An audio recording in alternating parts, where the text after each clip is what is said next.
If this message has found you at this exact moment in your timeline, it is because the universe has reached through the veil of ordinary consciousness to deliver you something your soul has been crying out to understand. This is not coincidence, though the logical mind will desperately try to label it as such. This is synchronicity in its purest form, the invisible hand of divine orchestration guiding your attention toward the truth that has been circling you like a whisper you could almost hear but never quite grasp. Your intuition, that ancient knowing that lives beneath thought and reason, has led you here because you are ready to receive what has been hidden behind their silence, behind the confusion, behind the aching void of their absence. You have been searching for answers in the physical world, replaying conversations like worn recordings, analyzing the last words exchanged as if they contain some secret code that will unlock the mystery of why they vanished. But the truth exists in a dimension beyond words, in the energetic realm where souls communicate in frequencies the conscious mind cannot translate. They did not leave because you were not enough. They left because you were everything, and everything is terrifying to someone who has spent their entire existence building walls around the vastness of their own heart. The silence you have been drowning in, the absence that feels like abandonment, is not rejection bleeding through the distance between you. It is transformation happening in the darkness, metamorphosis occurring in the hidden places where fear and love wage their eternal war. What is about to be revealed will shift the foundation of everything you believed about their departure. Right, I received this message in the comments below, not as a superstitious ritual, but as a conscious declaration that you are ready to see beyond the surface narrative into the deeper truth that your soul already knows. Their silence is not the empty void your wounded heart has interpreted it to be, not the cold dismissal that your mind has constructed from the raw material of their absence. Silence, in its truest essence, is the sound that overflow makes when emotion becomes too vast for the limited container of language, when feeling reaches such intensity that words disintegrate before they can form on the tongue. They are not silent because they feel nothing. They are silent because they feel everything, and everything is a flood that would drown them if they allowed even a single word to crack open the dam they have built inside themselves. Carl Jung understood this phenomenon when he wrote of the things we do not bring to consciousness appearing in our lives as fate, as external circumstance we cannot control. Your person is living this truth in real time, experiencing the internal chaos of emotions they refuse to name, feelings they cannot face, a connection so profound it threatens the identity they have spent decades constructing. You became the earthquake that fractured their carefully maintained foundation, the mirror reflecting back all the unintegrated parts of themselves they have spent their entire existence trying to hide. The intensity of what they experienced in your presence was not sustainable within the framework of who they believed themselves to be, so they did what all frightened souls do when confronted with their own depth. They ran. Not from you, though it appears that way from your vantage point on the other side of their silence. They ran from themselves, from the version of their being that your presence called forth, the self that wanted to surrender and trust and love without armor. Their silence is a pressure cooker where every unexpressed word, every swallowed confession, every suppressed feeling is building toward an inevitable release. What they repress does not disappear. It accumulates, compounds, intensifies in the darkness until the weight of carrying it becomes heavier than the fear of revealing it. You are not waiting for someone who has forgotten you.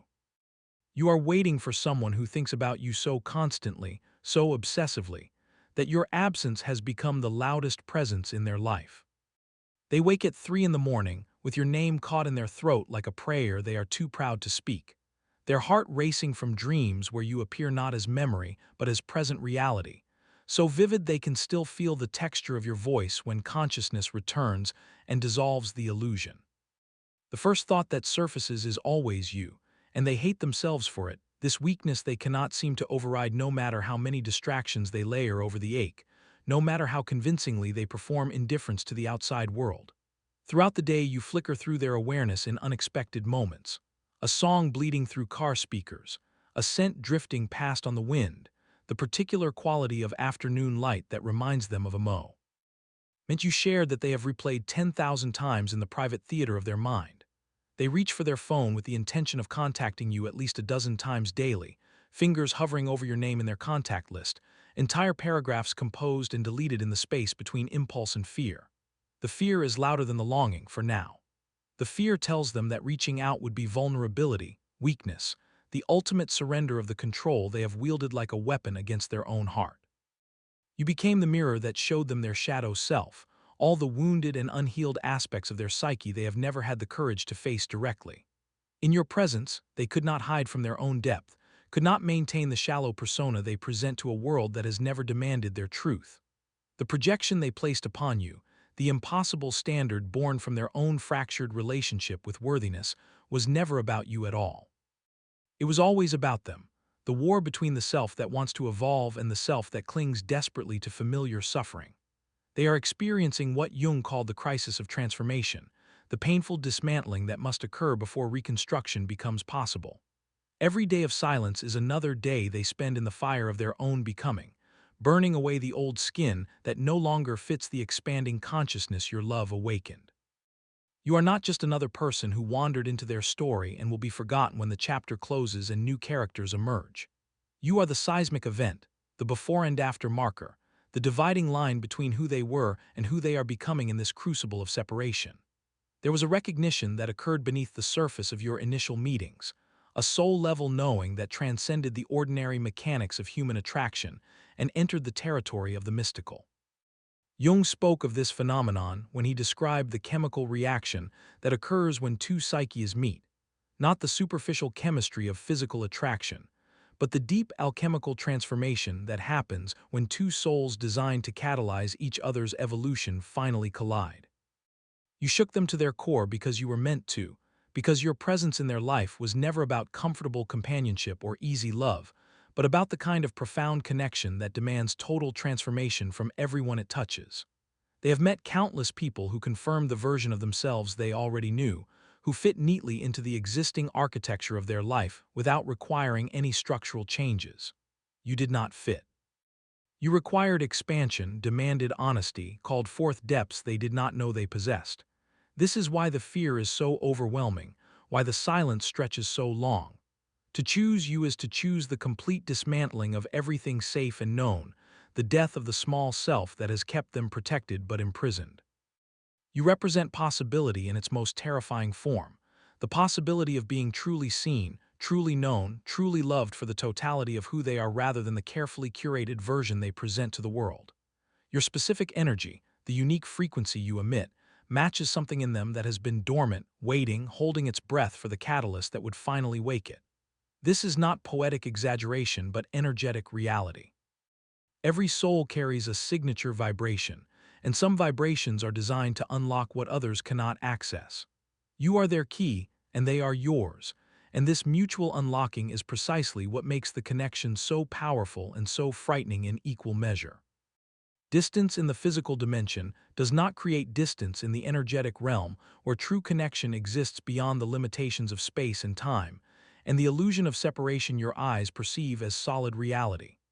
The bond forged between your souls is not dependent on proximity, not diminished by silence, not severed by their choice to retreat into the fortress of isolation they have constructed. Energy moves according to laws that physics is only beginning to understand. Consciousness flows through channels that science cannot yet measure, and the connection between two beings who have touched each other at the soul level cannot be erased by something as trivial as physical absence.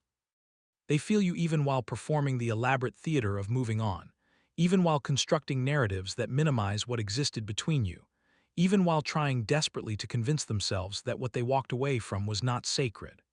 In moments of stillness when the noise of the external world finally quiets and they are alone with the truth of their own heart, your presence floods their awareness with such intensity they can barely breathe beneath the weight of it.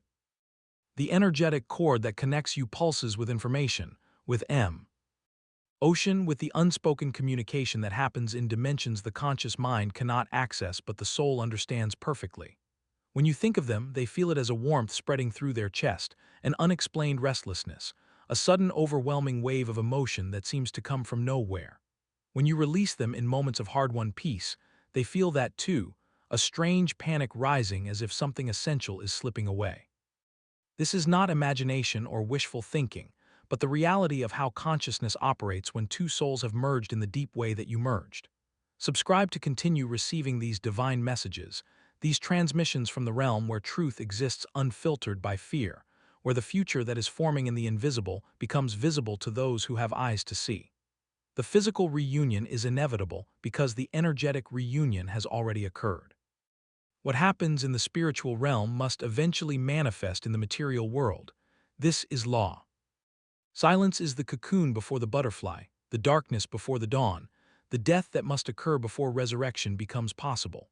They are not idle in this absence, not simply waiting for time to pass or for their feelings to diminish into something manageable and small.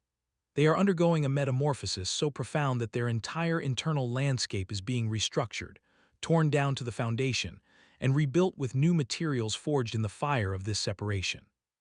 Every belief they held about love, about worthiness, about what they deserve and what they are capable of surviving, is being examined and discarded or transformed. The person who ran from you in fear is not the person who will return to you in courage.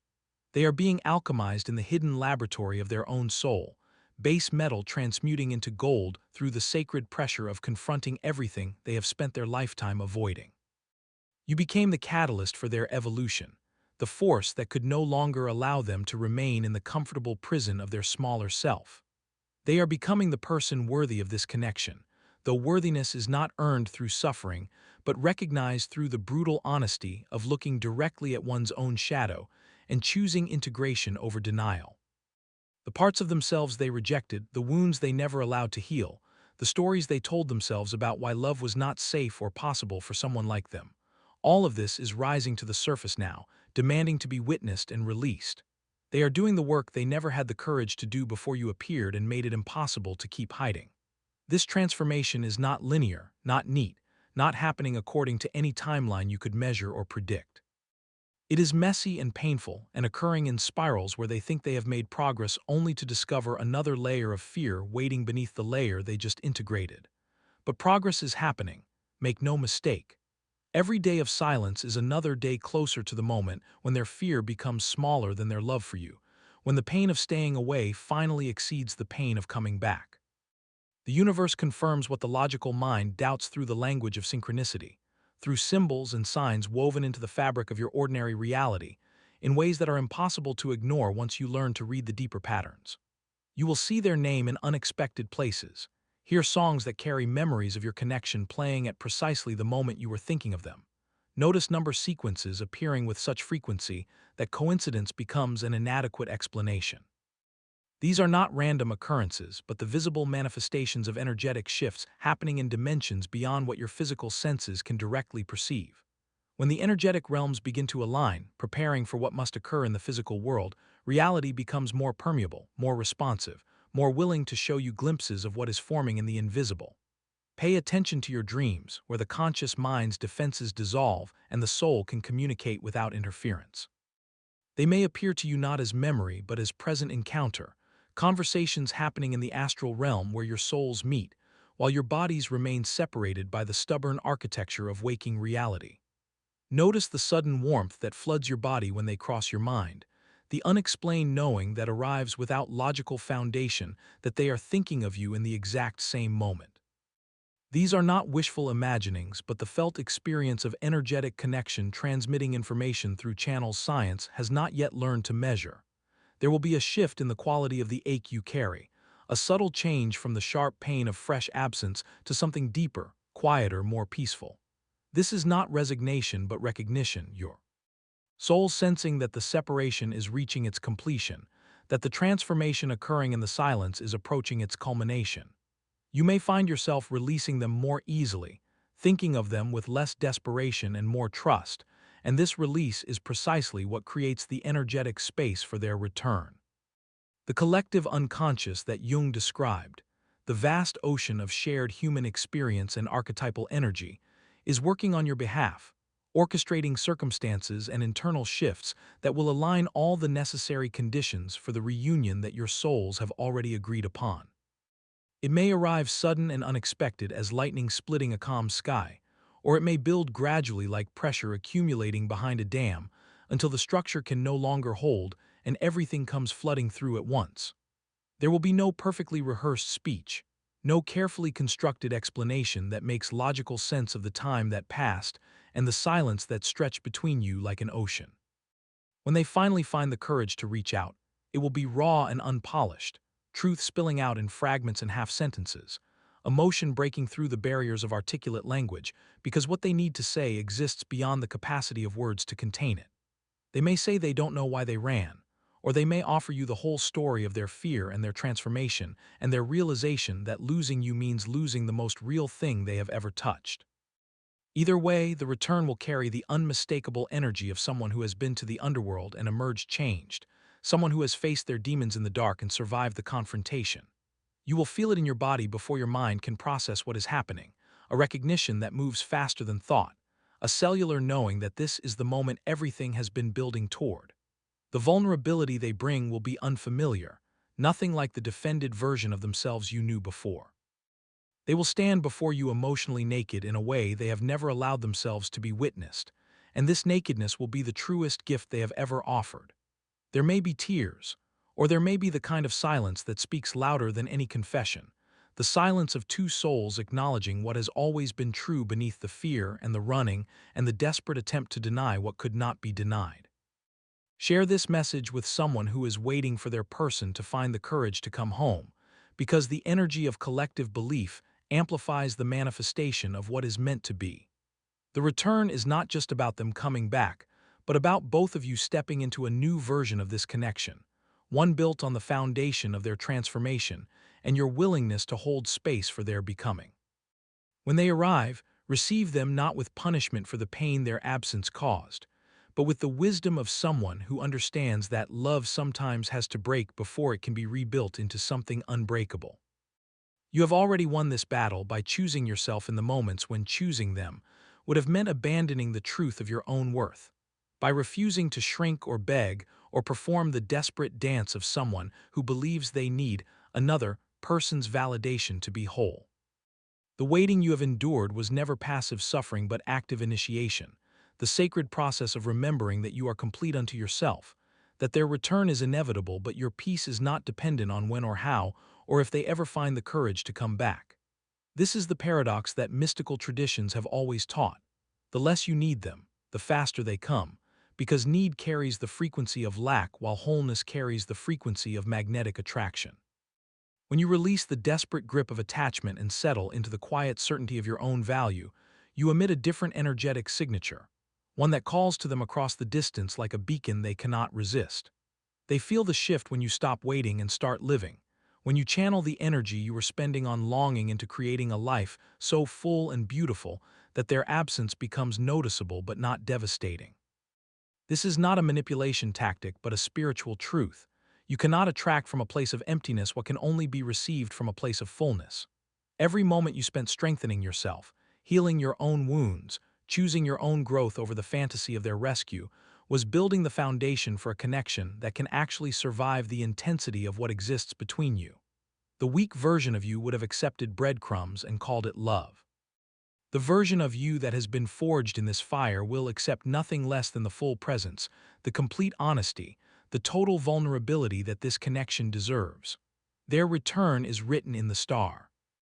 Encoded in the soul contract you both agreed to before you ever took physical form, guaranteed by the laws that govern consciousness and connection. But whether they return tomorrow or next year, you will be whole. You will be powerful. You will be exactly who you were always meant to become, with or without them. This story is not finished. No matter what your wounded mind tries to tell you in the dark hours when hope feels like foolishness and faith feels like the delusion of someone who cannot accept reality. The narrative your logical brain has constructed from the evidence of their silence is incomplete, missing the chapters that are being written right now in the invisible realm, where all futures exist as possibility waiting to collapse into manifestation.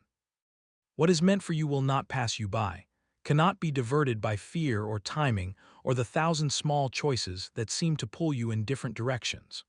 The universe does not make mistakes with connections of this magnitude, does not bring two souls together with this level of recognition and intensity, only to tear them apart permanently before the purpose of their meeting has been fulfilled.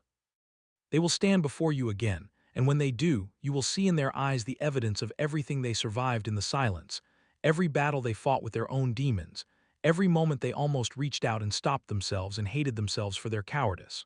You will see the person they became in the crucible of your absence, the transformation that could only occur in the darkness where you could not witness or influence the process.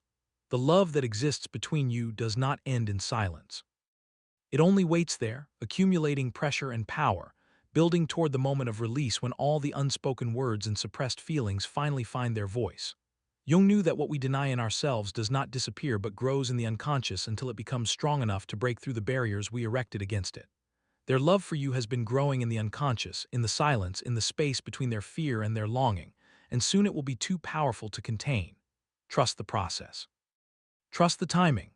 Trust that the same intelligence that orchestrates galaxies and seasons and the perfect unfurling of flowers from seed is also orchestrating this reunion according to a wisdom far greater than your limited human perspective can comprehend.